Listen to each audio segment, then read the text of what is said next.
September 2024. It's now 7 o'clock and I would like to start this meeting. I would like to remind everybody present that this meeting is being live streamed and recorded for publication on the Council's website. Are there any apologies for absence? Hi, yes, Councillor. Councillor Chinook has sent her apologies and Councillor Polston is here in her place and Councillor Arnold has sent his apologies. Yep, it's on that to me. I haven't received any items of urgent business. And can we take it all the minutes from the list will be approved? Yes. Great stuff. The minutes are approved. Are there any declarations of interest for tonight?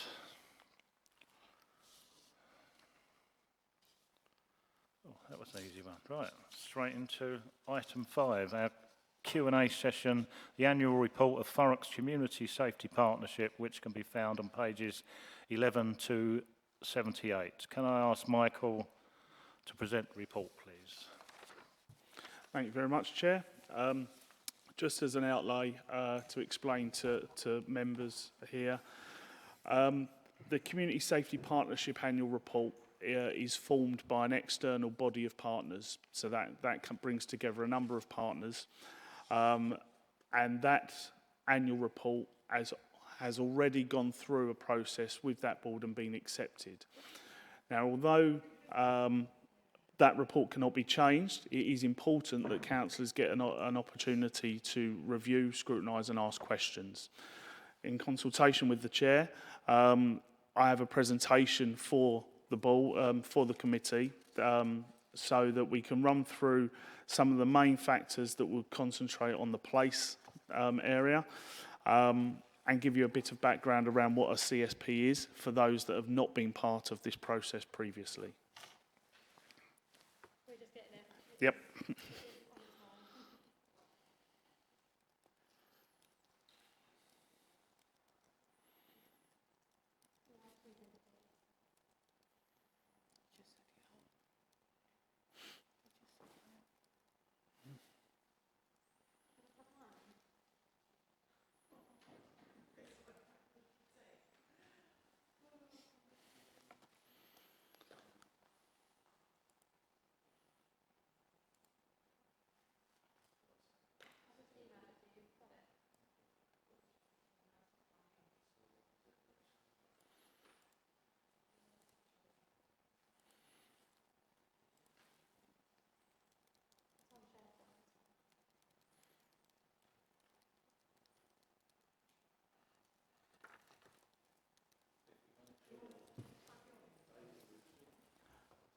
If you would like, Chair, I could talk to the very first slide in any event. Fly me to the moon.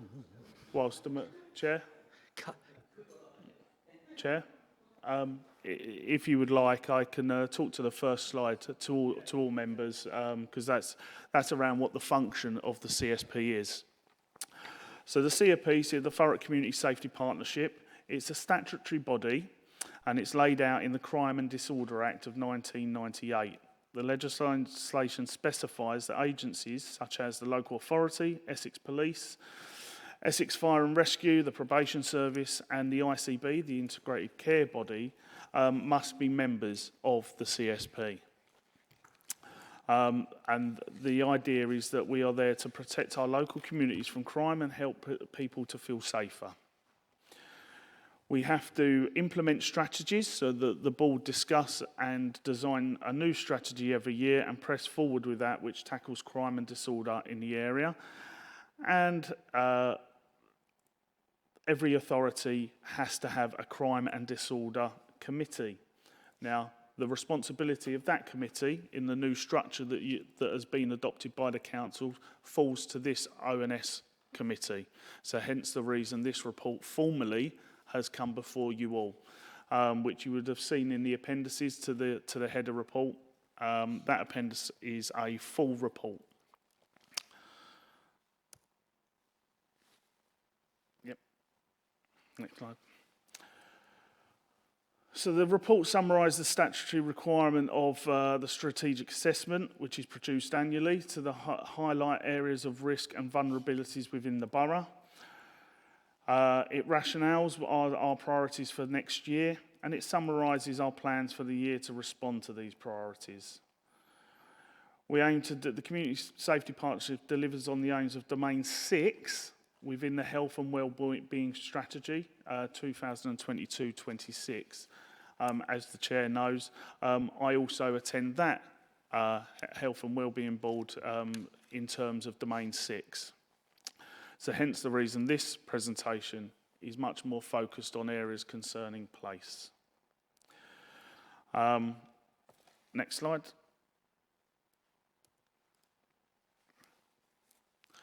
So I think it's worth highlighting what our priorities were for 2023-24. There were 9 priorities, and I'll come to that figure in a moment. But I'll just list them, which is tackling disproportionality of violence against women and girls, commonly known as VAWG, if you've heard that term. Domestic abuse, violence and vulnerability surrounding gang-related activity. Safeguarding victims of hate crime, tackling ASB and safeguarding the victims. This also included for Thurrock, car cruising within West Thurrock, which I've worked with Councillor Green on. Counter-terrorism and extremism, so that is our prevent strategy, which leads on that. Human trafficking and modern-day slavery and organised immigration crime. Safer streets, and then tackling offending, so reducing the offences that are actually being conducted. Now, it was recognised that that was a lot of priorities for one CSP, and as you'll see towards the end of this presentation, those priority lists have been reduced down to a more manageable level and more benchmarked against other local authorities that surround us. Next slide. I thought it was important to talk to yourselves. Oh, should be tackling community-based ASB. Yes, thank you.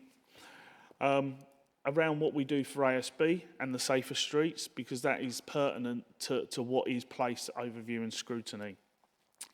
So, as I just mentioned, our ASB did include cruiser activity in West Thurrock, and that's subject to a PSPO, which is a public space protection order. That's been in place for a number of years now, and what happens is that can control, through various methods of enforcement, those involved in breaches. Operations and action plans are in place to address the issues in Grays and the youth motorbike nuisance in Tilbury. I've personally worked alongside councillors on that as well. There have been 3 walk and talk events held and Let's Talk events held at 17 different locations. That's where the teams are engaging with the local communities.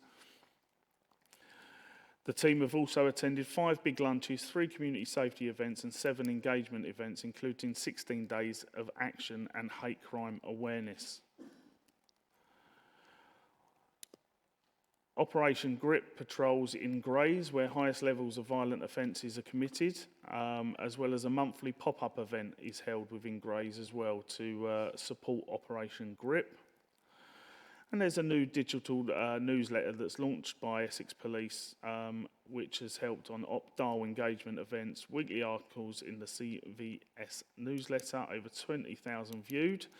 And we've had a couple of open days, the Allshit Show, the Horndon Fair, and a number of other events where we try to promote working with the local communities and the residents that visit Thurrock and the visitors that visit Thurrock. Next slide, please. Violence and vulnerability. So this is where we have a priority over the violence and vulnerability of those in our area. This includes talking with and working alongside schools. Needs assessments take place, and we also develop a Essex-wide strategy with a local plan to deliver that. So although we do work in the wider remit of Essex, we do have a local plan that we end up delivering here for Thurrock. We have specialist interventions delivered within Grays and Tilbury secondary schools, and our criminal exploitation and gang lead has supported over 16 young people a quarter last year. 75% of those aged under 18 are on the gang matrix. That doesn't mean a lot to yourselves, but to me that means we're talking to the right people. We're actually engaging to those that are engaging in that activity. We're not talking to people that are not involved in that kind of behaviour. Since its inception, our secondary outreach programme has supported 154 pupils who were classed as at risk of exclusion, with only 2 being permanently excluded. So again, the work that the team do with the schools, that's 154 pupils that were on a projected pathway to exclusion, with only 2 ending up there.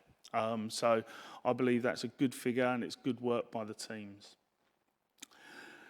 We also have youth workers attend the Burger King in Grays. They've done that for a 6-week period whereby they engage with the youths at the Burger King. This isn't about preaching to them about a better way of behaviour. This is engaging with them as trusted adults, so that they feel if they know something, then that can be provided to those youth workers. And I believe that's had a reported increase in the feelings of safety by those in that area. And lastly, around the violence and vulnerability, a closure order this year was placed on a vape store that sold illegal vapes to residents and visitors to Thurrock, and indeed likely children, which would have an adverse effect on their health and ASB in general. I do believe 9,000 vapes were seized from that property last year. Counter-terrorism and our extremism. This is our prevent strategy. The Home Office summarised the assurance outcomes as strengths were identified in prevent delivery for our financial year 2023-24. We have a strong and well-attended MAPG, which is a multi-agency partnership group, and it's got excellent engagement across the partnership. We have to, every year, report back to the Home Office on our reports and our assessments, all of which have come back excellent. Our training programme that takes place in Thurrock around prevent training is also well attended. However, I will take this opportunity to suggest, if you haven't had it, please contact Michelle Cunningham, who will be happy to point you in the direction of that training programme. Reducing permissive environments, which in effect, to those that are not used to the language, it's environments that are used to encourage extremism and the possibility of that level of grooming. So we help reduce that by instructing various different organisations and checklists around what events are actually taking place. So that's checks on speakers that are going to be prevalent within the event and such matters as that. Our annual channel panel assurance statement has been submitted, and we've got 2 minor areas for slight improvement.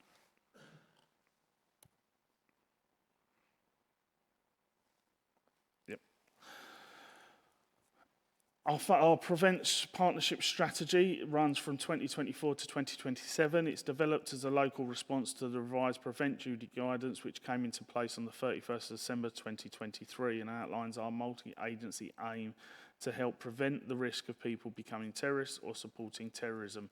That's in bold font, because that is the aim of the Prevent strategy.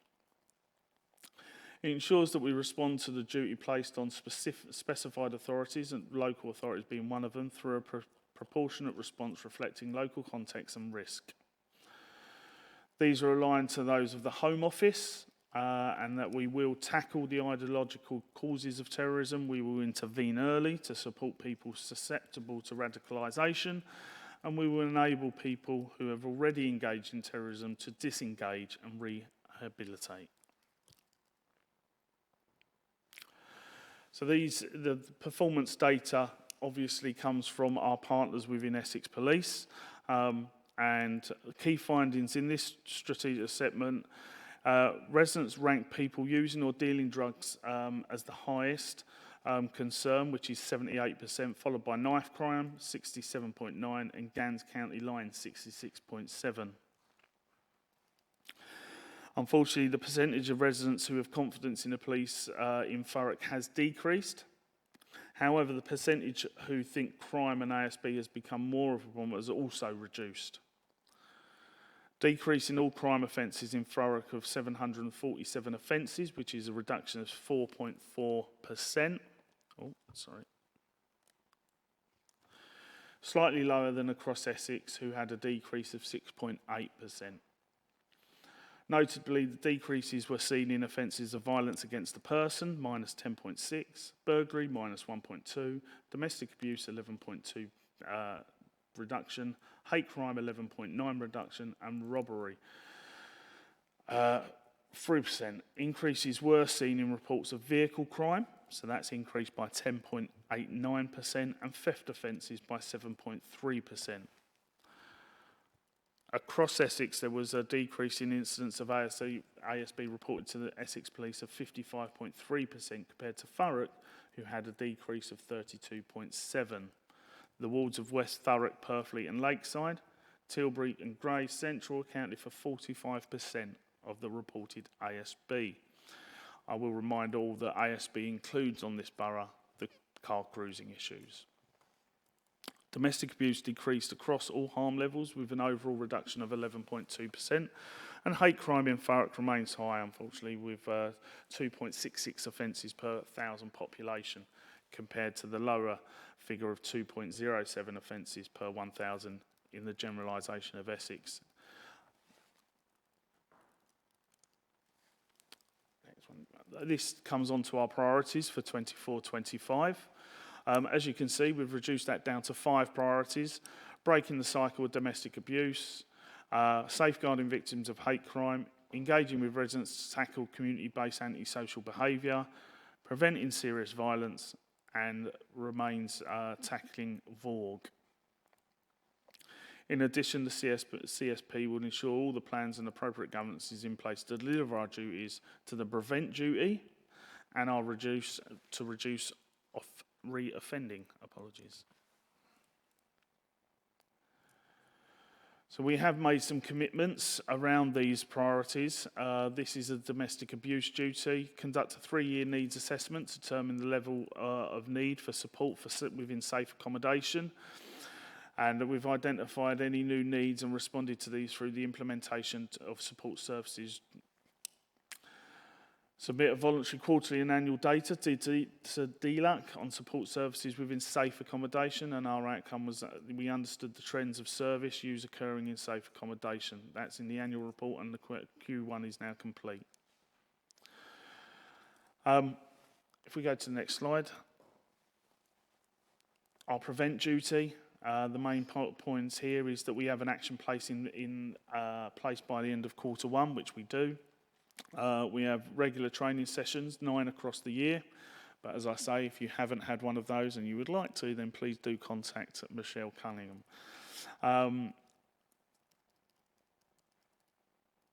then we have reduced persuasiveness by the end of Q4. So these are the items that we will continue to work on. The report itself is very extensive. I hope I've tried to pull out some of the facts that you might want to have been led to within that vast report. However, I'm happy now, Chair, to take any questions, and we do have some pre-designed questions that was suggested to myself, and it depends really how you would like me to run into those, either immediately or offer questions first.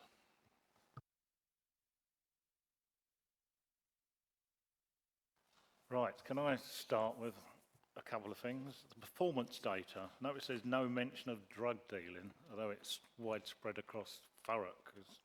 I would have that in my top 5, but it doesn't seem to be any mention of it, which is worrying.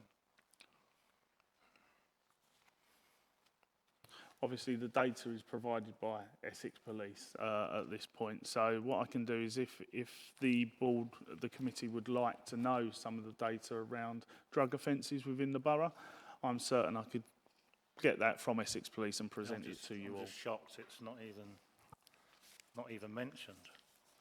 The other thing, that vape shop is now reopened, and the people I've sent in there, it's totally legal now, so they've actually learnt their lesson and they're back up and they're still paying their rates and they're still employing people, so kind of a good job done. Right, any Fraser? So, Chair, just something that on page 59, it's actually got some stats there for trafficking of drugs and possession of drugs. So I don't know if that's useful for the committee.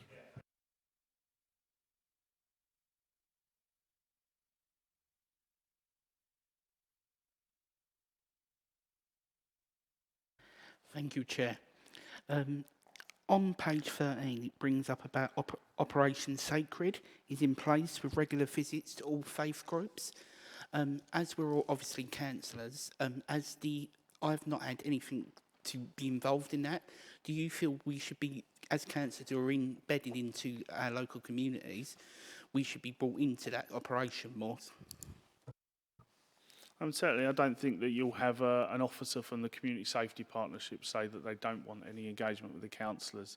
So if what I'll do is I'll speak to Michelle, the manager, and I'll ensure that any wards that are being visited by the officers drop an email to the ward councillors just so that make you aware that it's taking place. Thank you. Councillor Kelly? Thank you, Chair. So just looking at page 59, in terms of priorities, clearly, and I think a lot of councillors get quite a lot of complaints from all over the borough, but it looks like theft of a motor vehicle has gone through the roof. And obviously this is an issue across the country, across Essex, but in terms of priority, that's an area that I think the police especially need to focus on. Have you got any opinions on how your department has faced these sorts of issues? Because I know a lot of residents come to us as councillors, we then pass them on to the... It's very difficult. I mean, all we really can do is pass this stuff on to the police, but is that...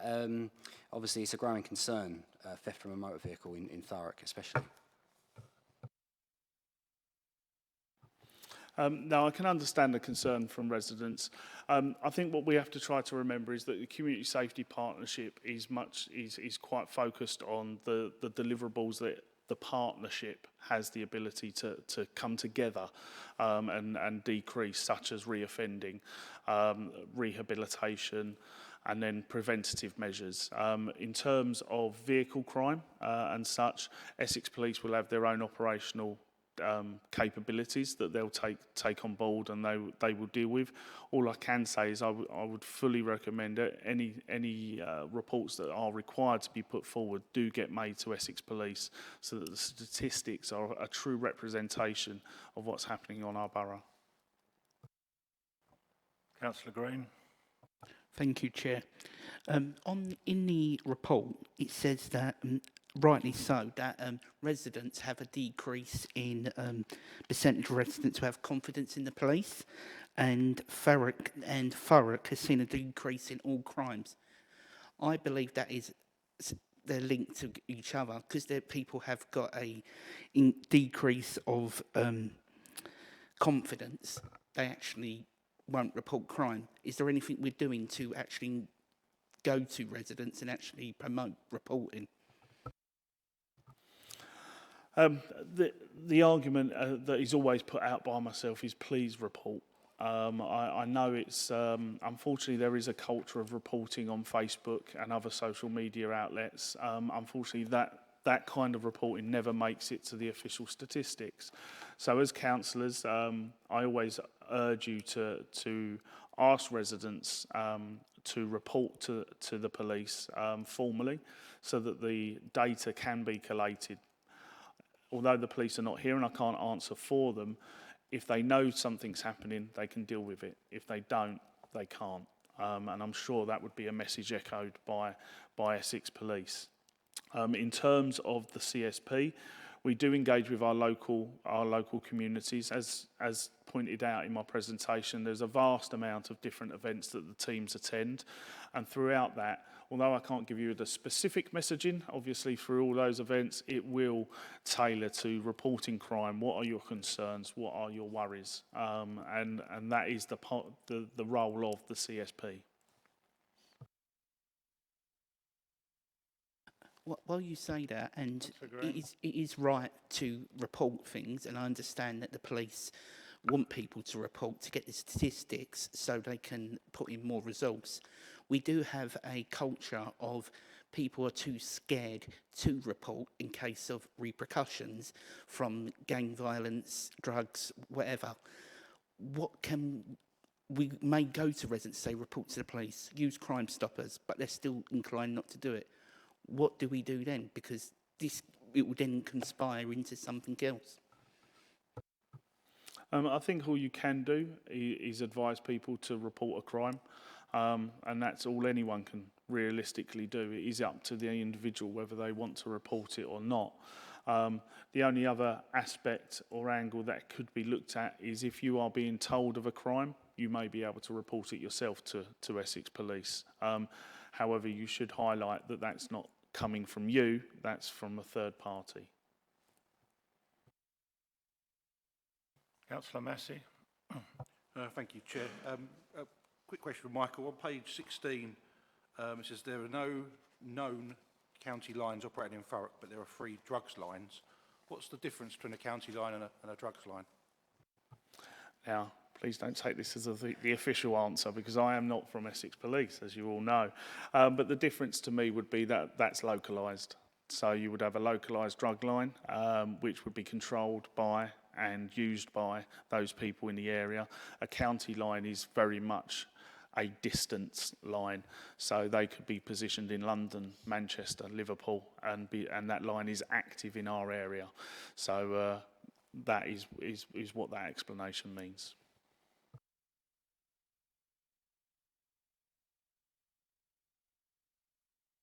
Councillor Green. Thank you, Chair. Michael, you brought up there's quite a high ASB in West Thurrock, Perth, Wald, Tilbury and East Tilbury and Grays. Regarding the West Thurrock Wald, would a lot of that come from Lakeside? And what are we doing to actually speak to the management in Lakeside? I can part answer that. The offending that we see in West Thurrock with regards to the vehicle cruising, that's dealt with by Operation Irish Lions. That runs over various different evenings. It's a highly publicised operation, which is a collaborative approach from ourselves and Essex Police. There are other operations that I won't comment on. However, Lakeside management forms part of our CSP. So they are involved in our conversations.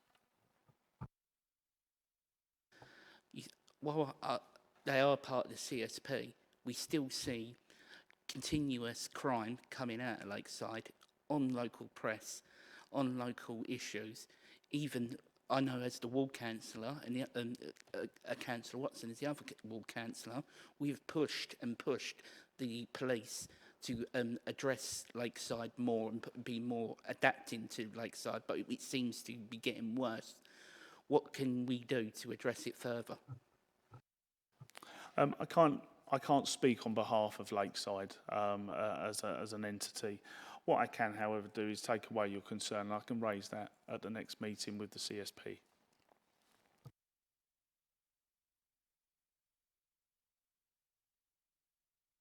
Right, are we clear of questions? Well, what we have to do now... Oh, sorry. Fraser, Councillor Mass. Thank you, Chair. It was just about CCTV. And on what page this is? Sorry, page 34, number 6 for Ockenden. CCTV improvements are able to be made due to funding and insufficient data to support. Is the insufficient data? Why have we got insufficient data if that's affecting the funding?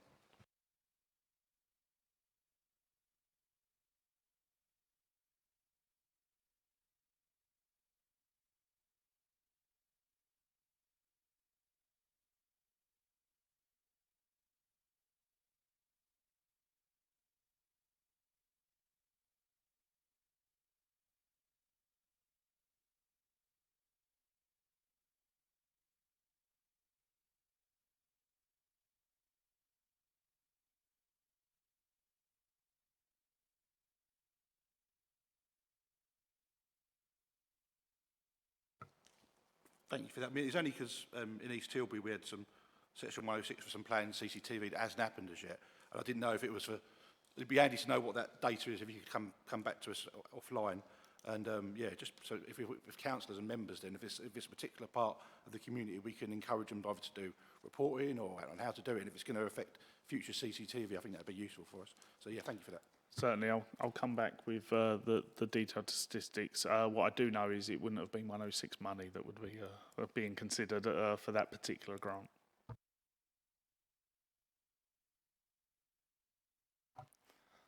Is everybody done? Great. Now what we have to do is to confirm that we are satisfied that the local authority is discharging their functions in relation to their statutory duty that the Community Safety Partnership takes a lead on. So are we satisfied that Michael's done his job? Great stuff. That's agreed. Thank you very much. The next item on the agenda, which I'm very excited about, is the 106 agreements and the financial contributions to proposed governance on pages 79 to 86. Can I ask Alex Baldwin to present the report, please? Hello, Chair. I'll do the report if that's okay. I'm equally just as happy that this has come to scrutiny. I think it's about time that it's taken a long while for it to get here. So it's still a work in progress, but hopefully if I just go through the report, it give you a bit of an idea what's going on. Some of you would know that in 2023 that we had a planning review, advisory review into Thurrock Council. And one of the big things that was flagged up was for development was a contribution through the Section 106, and that at the time the internal governance arrangements was not very well implemented at all. So since being in place, one of my priorities was to get the Section 106, get it into some sort of order so we know what we've got, where it is, what is allocated and what is not. We've been doing that over the last 2 to 3 months. Ashley and Tony Fletcher have spent a lot of time pulling it together and done on a ward-by-ward basis, so we've got a bit of an idea what goes on. Section 106, in case anybody doesn't know, I'm pretty sure you all know, is money that is negotiated with the developer when a planning comes into force.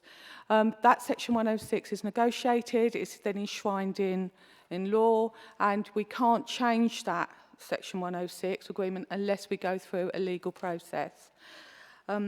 So what we've decided to do, if I give you a bit of an update of how much, Chair, that we've actually found. Total in the pot is 12,688,683. And you can find all these figures in 3.14 on page 82.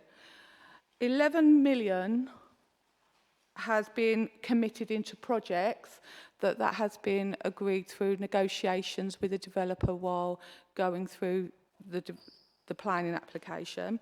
And uncommitted, we got 1.6 million, and this means that it could be used for any community within that given ward.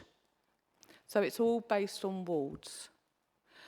At the moment, me personally, I've asked, along with Ashley and the Director of Place, we are systematically going through and meeting the chairs of forums, and we are producing a report, and on that report it will say how much Section 106 is in that ward, how much is committed onto what project, how much has been spent, and how much is still ready to be spent. That then, after those meetings take place, and we have the conversation, that also goes out to ward members, so it's completely transparent. Following on from that, because there is such a vast amount of Section 106 that's still up against projects that has been committed but haven't been spent, we've been asked to pull together a board that is internal officers that go through the process on how that is being allocated within that project itself. Remember that we can't just change money for the sake of changing money. It does go through a legal process. So there were serious concerns on this, and this is why this has been put in place. And it will say within the report that this is headed up by the interim executive director of place, and it will have a various of high-level staff that also sits on that board that will make the decisions and make the recommendations to the ward and to the chairs about what's happening about Section 106. And there's a constant flow of information. After we've met with all the chairs of the forums, if there is no chair of forums in your ward, I'll be meeting with the ward members to tell them what's in their ward. A report will be going on a quarterly basis to TAF, which is all the chairs that come together on what has been spent and what has been the agreement that has come out of the internal board. Those information will be sent to all ward members as well. So it won't just be just the community. Unfortunately, what we found out is there is a small element of community money that has been sitting there on project that's been quite historic. And we've got to now look at those historic projects and work with the chairs and work with the communities and the board members on what's going to happen next. So that's where we are at the moment, Chair. So if there is any question, or Ashley, would you like to come in and say anything? I'm quite happy to. Thank you, Councillor. No, I think that's it, Chair. So I'll assist Councillor Watson with any questions if I need to. Can I just ask one quick one? I mean, we've been asking for this money to be opened up for years, haven't we? Will this actually open the treasure chest, or we open it and find it full of more red tape again? Because is this like we actually going to have the golden ticket to Willy Wonka's chocolate factory? We're going to put out millions into the communities. That is going to happen, yes? As I said, Chair, the money is in a ward, and it will be very open and transparent with that ward member, and it will be also going to the forums. And it will also be going to the TAFs as well, the forum of their responsibility, and I haven't spoken to the TAF and gone to them yet until I've seen all the chairs individually, is they will have one spokesperson that will come back and report back into the council about the way we are dealing with the Section 106 and any ideas they have. In a really ideal world, Chair, we know that Section 106, you will always have in there a contribution for health, a contribution to education, a contribution to highways. It's a given. But it would have been really fortunate that going forward is that the community gets involved prior, so they will have a wish list that we can then, or the officers then can go and negotiate that into the Section 106 agreement. Unfortunately, that hasn't happened in the past. So it's something that we've got to work on, but at the moment, I think we need to find out, we know what we've got. There is going to be reports produced on each single ward if there's Section 106 in there. Some of them might not have any. But so far, majority has, and then we will have those conversations. Councillor Kelly? Yeah, thank you, Chair, and thank you, Portfolio Holder, for arranging this, and Ashley for all your work. Help me out with the term committed. So what would happen in an example where a scheme is approved, but the scheme never goes ahead? Because ultimately, we don't get the Section 106 money until it starts. So would that be classed as money that's committed, or it's not committed until it's actually in the council's possession? If you know that. Thank you, Councillor Kelly. So in Section 106 world, it has been committed onto a something. So it's already been committed onto something. We just haven't spent it on that. And so it's sitting there. The council hasn't spent any money.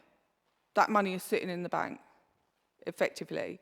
But in order to change that, then we're going to have to go through the whole legal process, as you well know. And also, if it's historic, then we have to sort of like think about how that project looks like, as long as it stays within that remit of what that Section 106 was originally pulled for. Yeah, thank you. And obviously, so it could be committed and then the project never goes ahead and we never receive the money in the first place. As an example, that could happen. So I'll give you an example. We've got loads of schemes that we've approved, like Landon Hills Golf Course, East Tilbury, which has until I think December to get moving. Otherwise, the Section 106 associated with those projects, the council won't get. So I just wondered whether it is committed prior to it actually being in our possession. Thank you. Okay, for you, Chair. So within a 106 agreement, there'll be a trigger for when the council receive money. So that could be, for simplicity terms, let's just say upon commencement of development. But there'll be other triggers. So in that example, if the council receive money upon commencement of development, it will be for, let's just say, a primary school. And that will probably be a part contribution towards the primary school. So the council would be in receipt of that money. It's not the council's money, the council just hold it. And that's what we mean by committed. So the council can receive money, and then when we classify it as committed, it's committed towards a particular piece of infrastructure. The example I've just given is a primary school. Now, from what you're suggesting there, Councillor, is the scenario where that, let's say, that primary school never came forward, what would then happen? So that is where the 106s can become somewhat complicated in the sense of, okay, what do you do in that scenario? So we're having to go through the exercise of reviewing all the 106 agreements, which is obviously quite time consuming because there's quite a few, to see what is the wording in that agreement. So is it simply a primary school, or is it specifically reference to primary school in X location or something like that? So we're working through that.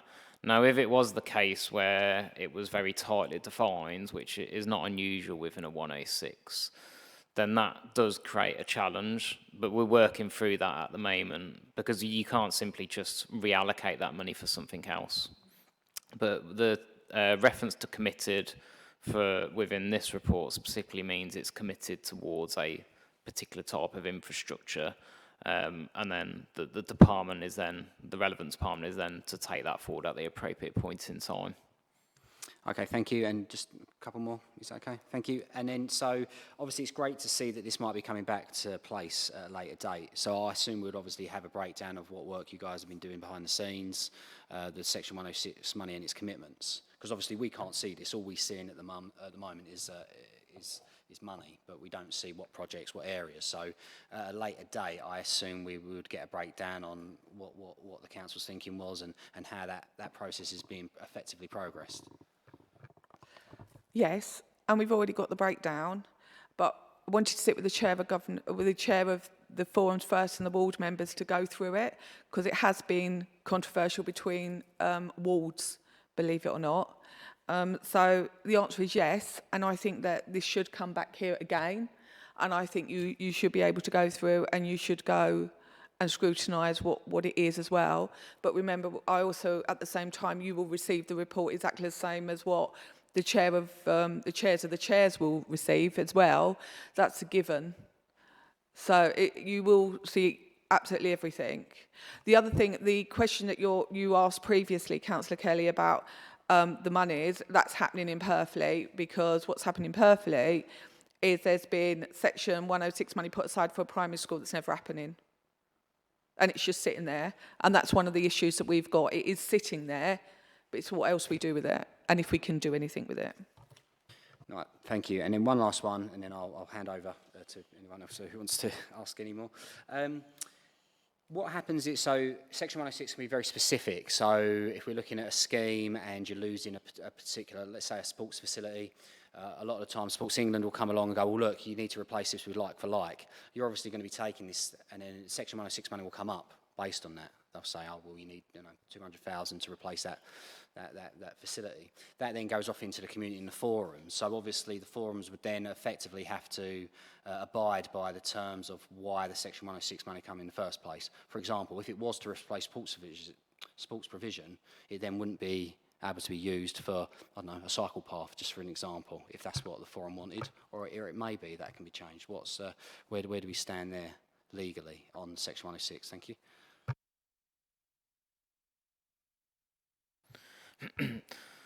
Yeah, so again, it comes down to what's within the 106 agreement. So if the agreement is not tightly defined, then there's more scope. If it is tightly defined, let's just say sports hall or playing pitch, then yes, that's how it needs to be spent. Councillor Massey, then we're... Thank you, Chair. One of my questions, Section 106, this has obviously been going on for a long time. I really welcome this. I think it's a good step in a lot of the right directions. One of the concerns I've got is there's certain money's been agreed for certain projects, Section 106, and now that is not actually going to be enough because the way price of materials have changed and how time's dragged on these projects. Say, like you had £1 million for one thing and now it costs £1.5 million.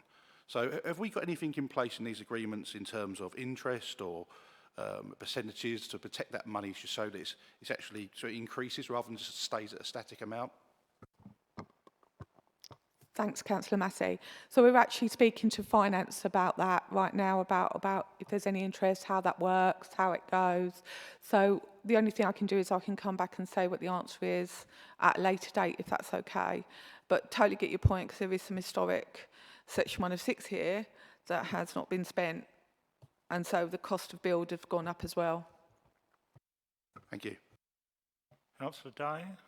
I think Councillor Massey's asked the question really, because I was asking about when money sits in a bank account, you know, what happens to the interest that it makes? Does that, you know, and you know, you're talking about things going up.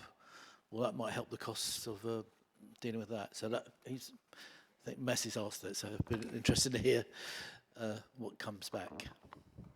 Thank you, Councillor Day. Exactly the same as Councillor Massey, and to be honest, it goes for every single ward. There is historic stuff that's been sitting in there. So we just need to look at it and like reevaluate what the project is. And I can't give the answer because the questions has been asked by finance, so we're just waiting for see what's coming back from there.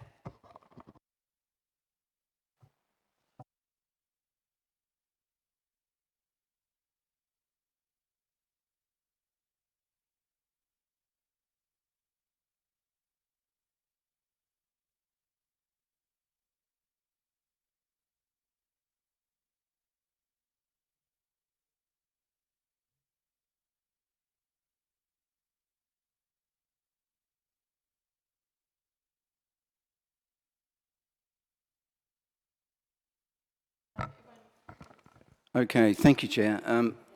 Actually, one of the questions has been answered in respect of interest on the monies that council's holding. We have experience with this in a case of DP World, when they put that money forward for mitigating circumstances because it's a new business, as you like, as it's starting up, and the idea of that monies in that they put forward to council was that if anything was to develop along the way, there's money there to draw on. If anything comes up, they've got the money there. There's not got to be a process. So we insisted that that money be put in an interest bank account, in which it was.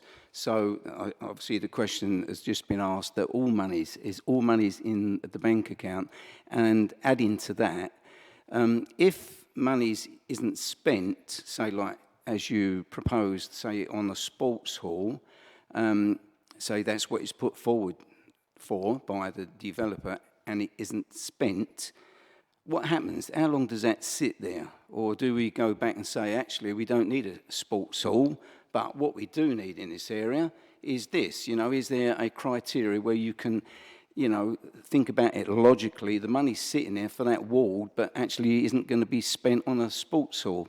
So where are we on that one? Thank you.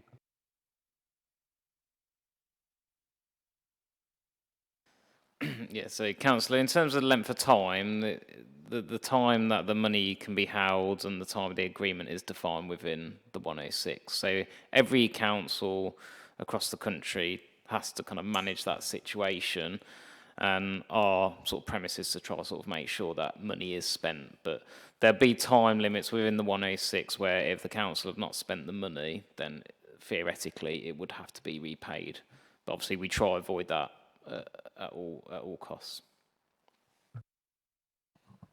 And the other part of the question is, if you want to repurpose it, say you wanted the sport hall, you can't do the sport hall, we legally have to go back to the developer and ask them, can we change their Section 106? And it has to go through a whole legal process. And they have got every right to say no.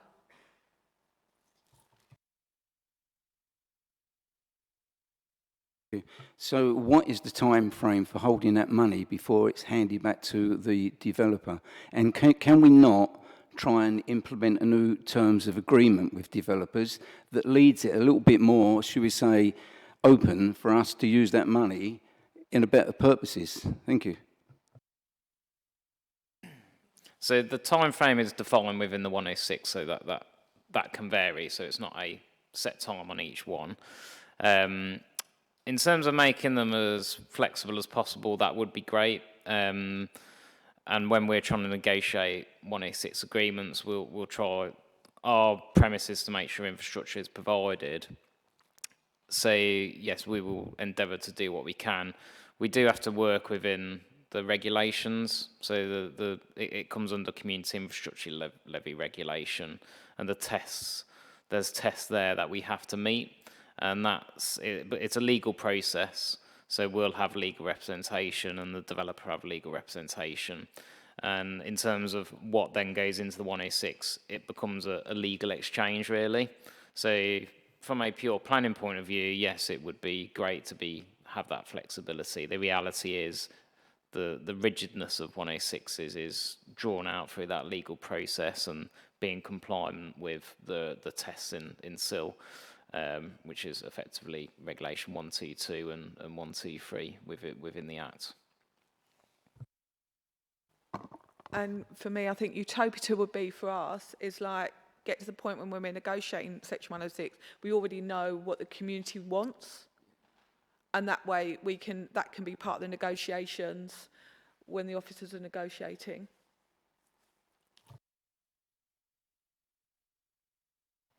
Councillor Massey. Thank you, Chair. Just looking, obviously, at the recommendations we've got, looking through the Appendix A on page 85, there's a distinct lack of the word members. And I'm just wondering how, this board is obviously made up of officers, but how can members assist officers in assuming they're doing the right things for the residents of Thurrock? Because we are obviously representatives of elected members of all the different communities because we're embedded in them. So how do we feed into this board? The board through the PACs was asked to be internal officers at senior level to make that decision, but there's no reason why the minutes can't be shared out to ward members anyway.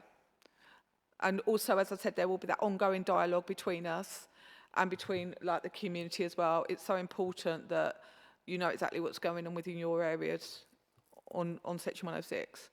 And so as soon as there is a decision made, there might not be any for a little while they're adjusting and going through and they're appraising again.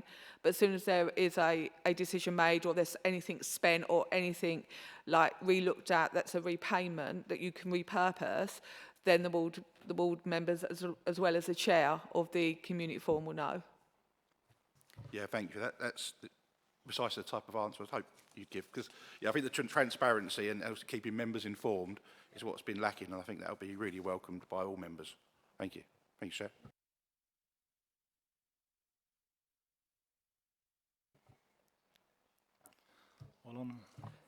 Sorry, so the first meeting, as you said, is on the 26th September, that they will be holding to start going through allocations.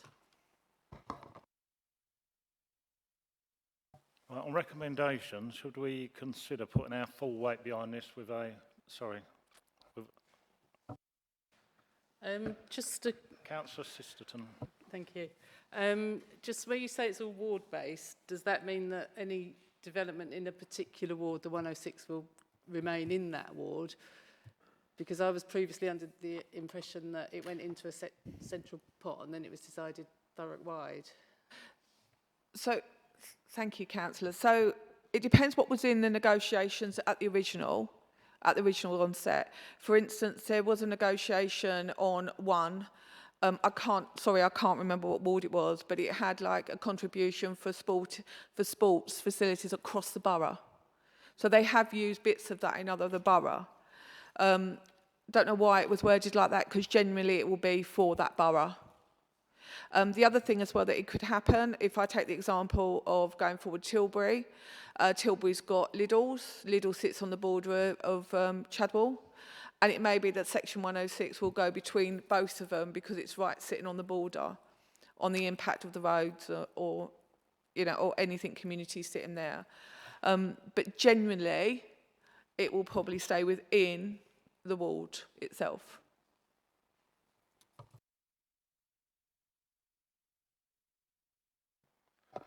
Okay, just for me on recommendations, so we need to put our weight behind this and have a task and finish group on this to make sure that we are making sure it happens. Councillor Massey? Thank you, Chair. But I think as long as we're getting the right information back from these meetings and we can see direction, I don't know if we need to put a task and finish, but I can see that if it's not working, then yeah, I'd be personally right behind that idea then. But I think maybe give it a go first. That's my personal opinion. Yeah, I think sorry to jump in. I think as long as it comes back here and we've got a breakdown and we can scrutinise, then yeah, in the first instance that'll be all right. And then, but if it's not working, then yeah, potentially a later date. Yeah, because we've got to remember we get 2 committees every 10 weeks, so we've got to make sure our priorities are right. And the information we seem to have got back is what we've asked for. So yeah, I'm happy with that.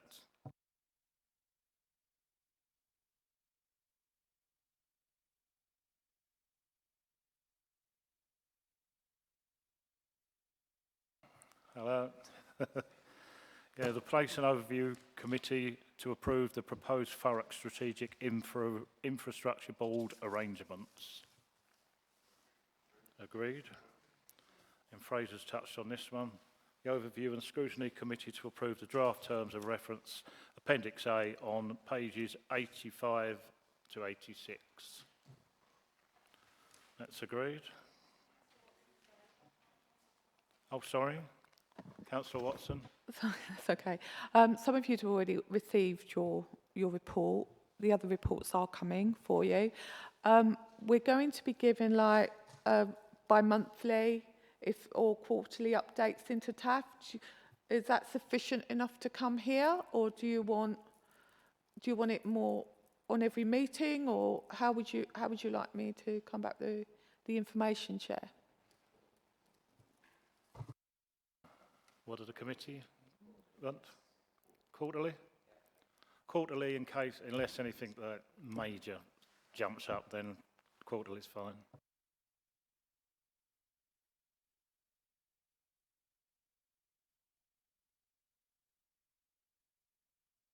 Right, now you're on item 7. The work programme on pages 87 to 90 of the agenda. Lucy, can you take us through the programme, please? Thanks, Chair. So the current form of the work programme is on the agenda. I won't go through it line by line because everyone can see. It's really just if any member wants to add anything, wants to remove anything, has any amendments that they wish to make, then let me know, and then me, the Chair, officers can add that or work the work programme around that. Thank you. Yeah, I'll bring Councillor Lydiard in, but I know Councillor Lydiard had a suggestion for a task and finish group. Yeah, okay, but you can do that one as well as a question. Thanks, Chair. I mentioned at the last meeting that Tilbury had sort of 4 derelict sites, and it looked like a bit like a war zone at times, and that we really needed to do something about it. And I wrote to a number of officers, and there were reasons why these places continue to be like they are. And so I've sort of moved on a bit really, and my question is now, can we at least put some hoarding up at these properties, because it does make an awful lot of difference to the residents of Tilbury. We've got the Calcutta Club, we've got the fire station, we've got the old youth centre. I know the police station, something's going to happen to that fairly soon. We've got Hume Avenue industrial sites. Something really does need to be done in the short term to give Tilbury back its respect. So I've spoken to our portfolio holder, Councillor Watson, and I believe you're going to have a word with officers to see what can be done. Thank you, Chair. Yeah, the only problem with hoardings is if you get the people to graffiti and it makes it worse, doesn't it? But yeah, I can see your point, and we do need to protect these places. I know Pitsea Police Station's been up for sale, and that was nearly burnt to the ground with no protection. So yeah, it's needed, and it save costs in the long run. Do you want to mention about your task and finish group that you want to talk about? There is another one. We had a forum meeting last week, and with the chief exec, and this is at the Tilbury Forum, and there were a number of comments about Tilbury dust. And what I've asked Lucy to do is ask our environmental health people to provide a report on Tilbury and the dust situation, so that it can give us something to start with, and we can discuss it from once we get that. Thanks, Chair. I don't know if I'm sure there's no it was reports on it, but I know the councillor for when 5 years ago, 2019, they promised a dust report. So did that ever happen? Do we know? Councillor May. If I may, Chair, it's been an ongoing problem for ever since I've been a councillor, 14 years. Yeah, I've only seen and there have been reports on it. I just wanted to get them all together. Brilliant, yeah. So that we've got somewhere to start, so we can read that and see how we go from there. Thanks. Councillor Massey. Thank you, Chair. Just from Councillor Lydiard's suggestion. I mean, have we got officers that could have come to a meeting of this, obviously in the work programme, and discussed the problem of the dust? Quite a simple question, I suppose, for officers. I don't know what resource we've got that could produce a report like that. Shall we ask the question tomorrow, Councillor Watson, or I'll ask the question? The dust don't fall under me. No, I'll speak, or Lucy can speak to Claire tomorrow and we can get it sorted. If I can, Chair, I was at the forum meeting, and this was a request by the residents to try and look into it. It wasn't a council request, it was actually the residents' request, and that's what we're here to do, is to work for our residents. So what they were asking is they have been trying really hard to get in touch with the Environment Agency, to go down and have a look. Is there anything they can do to help and support to reduce it? But they're getting nowhere. So they've asked through Councillor Lydiard, can the chair of the scrutiny consider having a task and finish group with them, a couple of them being on it, because they've lived and seriously breathed in it, to work it forward. So I think that's what we've been asked for. Yeah, I'm happy with that if the committee want it, but because we've only got a certain amount, like 2, do we actually concentrate on Thurrock with our task and finish group, or do we just isolate it to, well, I mean, it's important for Tilbury, but it might be important to Stamford. If we can do something that everybody gets a little bit of it, then surely that for me would be better. Councillor Lydiard. I agree with you, Chair. I think if we ask for the reports that have been done over the years from the Environmental Agency and our own environmental officers, that will give us some weeks to deal with the working parties that we've got, and this could start after they finish. Councillor Green. I think a task and finish group is actually quite a good thing here. Tilbury has quite a low life expectancy to the rest of the wards in the borough. Everyone knows this has been a problem for quite some time. By getting these reports into one, getting evidence brought into this task and finish group, I think it's what the task and finish groups are there for. So I think it's a great idea, and I think we should go ahead with it. Well, should we talk about that now, or should we wait for, we speak to Lucy and Claire and see what they can come up with? Did we wait a month or, sorry, Lucy? Thanks, Chair. What I can do to start with, if this is helpful, is I can speak with the environmental health officers and I can collate some of the information that Councillor Lydiard you're requesting. What I can do as well is, if members want, is organise something like a witness session or a separate briefing session so we can start that process, and then as we move down the line, then we can start looking at a task and finish group, because I am conscious that obviously we do have the parking at school's task and finish group and there is a lot of items coming up. So we can start the process, and then if we want, later on down the line, we can have a task and finish group. Councillor Lydiard?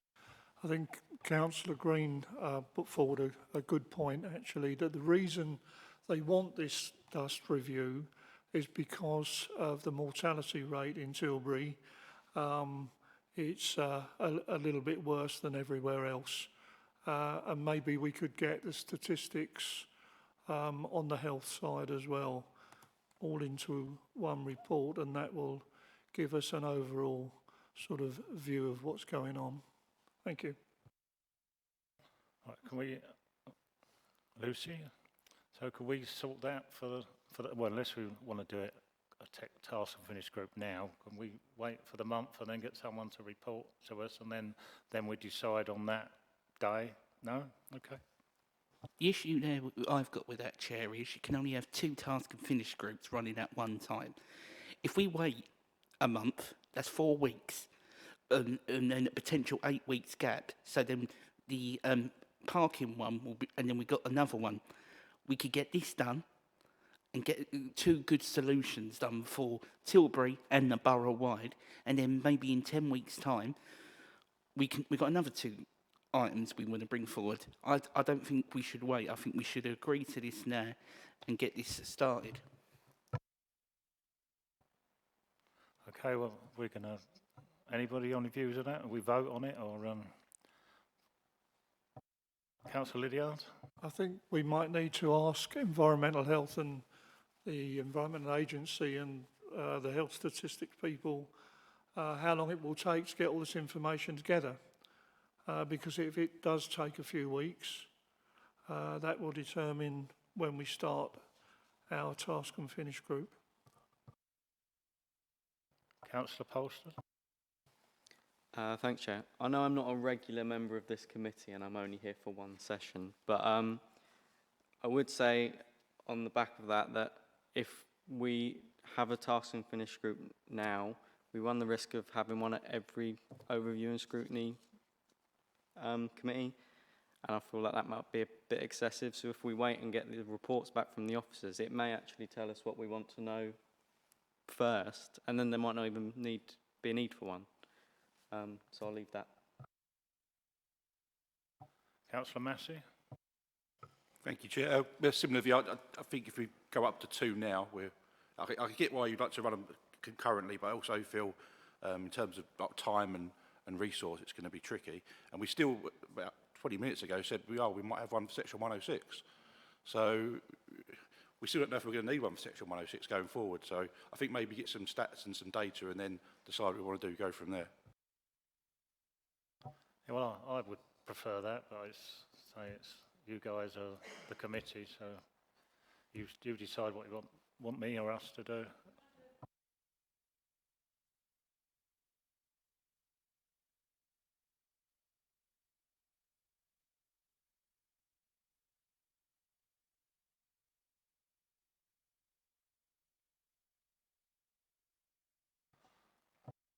Councillor Green, do you want us to vote on it, or do you want us to take all the advice we're going to get, all the data we're going to get, and then decide? Yeah? Thank you.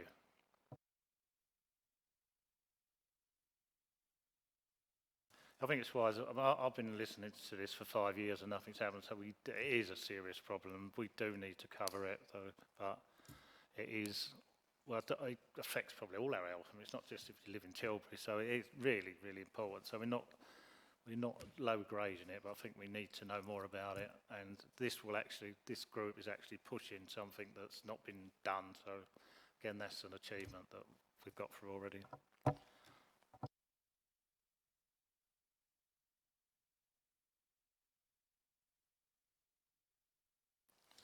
Unless there's anything else, I think we are done. Thank you, everybody. That concludes the business of the evening. And oh, sorry, Councillor Lydiard. May I? We had a training session last week, which many of us were at, and the trainer said that actually the most important thing that you will discuss in the next few months is finances. So just wondering, you know, how we're going to put that as top priority and where we're going to get the information from. Yeah, so that's another task and finish. It's, yeah, so we could, as I said, we could have one or two every meeting, couldn't we? Lucy? Yeah, just to pick up on that point, I know there's discussions that are happening with chairs and with the chief exec and the exec director of corporate services, and that is something that I'm very aware of. So I think the work programmes, obviously it's up to you as the committee and the chair, but there might be some movement, yeah. Councillor Lydiard? Yeah, just to say that I don't think it is a task and finish. It's something that's going to come up every time, and probably the most important thing that we discuss at every meeting. Oh yeah, it's been talked about for 3 years, hasn't it? And it's going to go on and on and on. So yeah, it's again something else we can't ignore, and we need to be aware of what's going on.